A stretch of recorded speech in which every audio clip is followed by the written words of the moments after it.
Sir SSMB 29 నుంచి కొన్ని scenes ఏవైతే ఉన్నాయో అవి లీక్ అయ్యాయని అంటున్నారు.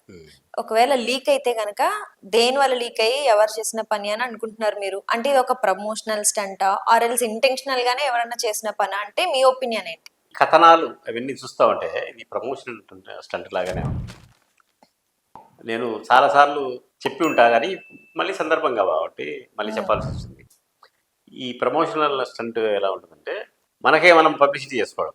అయ్యో మనంతా వెళ్ళిపోయింది. అప్పుడు బాహుబలి సినిమా అప్పుడు కూడా కొంత లీక్ అయింది. అవును. అంటే సినిమాలో ఏదో ఒక సీన్ లీక్ అయితేనే సినిమా ఏం కాదు కదా.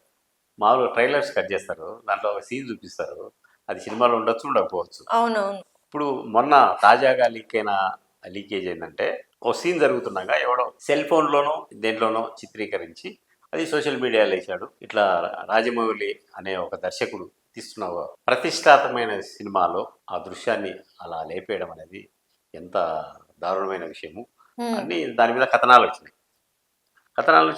అది కాకుండా ఇప్పుడు ఏదైతే సినిమా నువ్వు చెప్పావో ఆ సినిమాలో గెటప్ రివీల్ చేయమన్నారు. మహేష్ బాబు గెటప్ చేయమన్నారు. మళ్ళీ ఆల్రెడీ లీక్ అయినట్టున్నాయిగా గెటప్ ఫోటోస్ కూడా. ఏమైందంటే వాళ్ళ కూతురు సీతారాతో కలిసి ఏదో రీల్లో ఏదో చేశాడు ఆయన, అప్పుడు రివీల్ అయింది.